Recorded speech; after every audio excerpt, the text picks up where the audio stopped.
This video is sponsored by our friends at Kamikoto.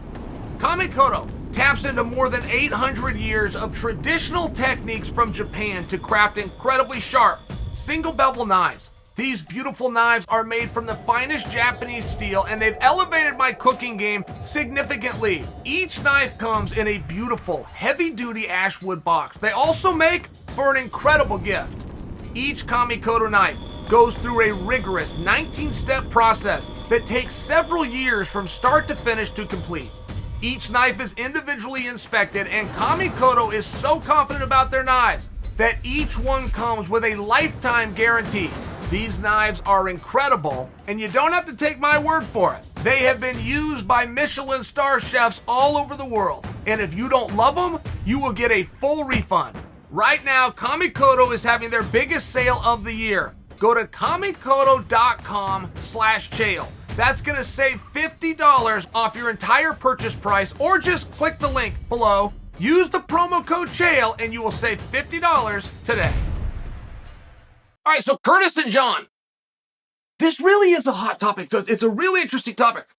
But make sure you understand why this is brought to us and how you're being used. I mean, make sure that you understand that you are being used as pawns in a game of chess to represent your temperature on how much you like that fight. Because if you love Blaydes versus Jones, right, that one's just going to have to be done.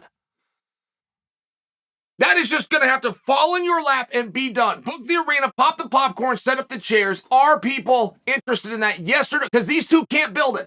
Jon is never going to have any interesting story with Curtis Blaydes. Not even that he's going to manufacture. Not even if I called him up on the telephone and gave him one.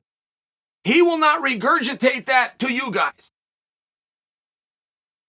Curtis has never asked for this fight. The only fight that Curtis has asked for publicly of the Jones Stipe Francis is Stipe. And he did it very politely. He said, I used to train with the guy. I think I can beat him. I respect him. I think I can beat him. Fair enough. He never inserted himself, and I'm talking about Curtis, he never inserted himself into Jon Jones. But here we are. Now, I'm just explaining to you why. Why that little elitist club of round-robin heavyweights who've all think they can go play by themselves, and they've gotten away with it. They've gotten away with it for years. What's happened is we're now coming to the media and we're asking you, we're warming you up to the idea.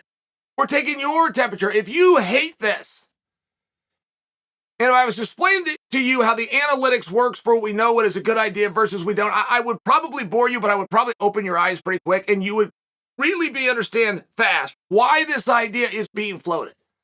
If this bombs, then we come back to the little elitist club. We talked to Francis in a different way. We talked to Stipe in a different way. We talked to Jon Jones in a different way. And we try to get this whole thing sorted out. It's taken 3 years. At some point, we have to get on with it. And the only problem that I can foresee in bringing in Curtis Blaydes is you've still got one of the three that have been nothing but rotten for years. In Jon. If you can't count on Jon to do anything else, why are you going to be able to count on Jon to go and do this? Now, let's get around that. This is a prize fighter. He hadn't had a prize in a long time. He's going to need to fight. Let's just assume that Jon's at the table. Okay, great. But in case you're wondering why an idea out of left field is being floated today, in November, for a match that is slated on paper at best, the most secure this fight is slated somewhere in March.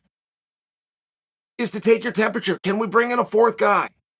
Is somebody else interesting? Because those three guys, while I'm sitting here complaining that they're over here, and those three guys have done nothing wrong, in all fairness. Jon Jones, Stipe, and Francis have done what they are supposed to do. They can go grab themselves and they can go over here and they can make everybody else dance to their tune. They're doing what they're supposed to do, but you've got an entire field, all the rest of the boys, and the biggest heavyweights, they're supposed to be tough guys.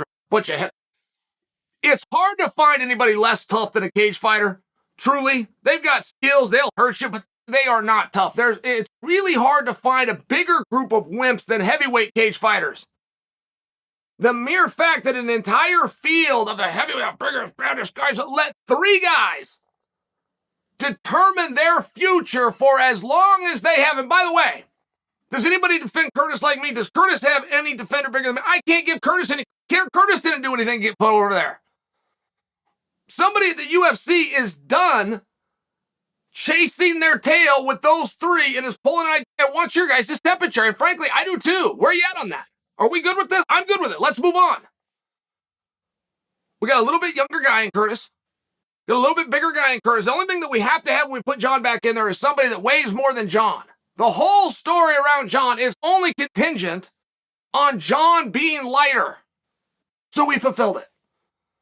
Now, after you do that, after you do what I just said, I will maintain what I have for years, which is, without question, the hardest stylistic matchup out there for Jon Jones is Curtis Blaydes.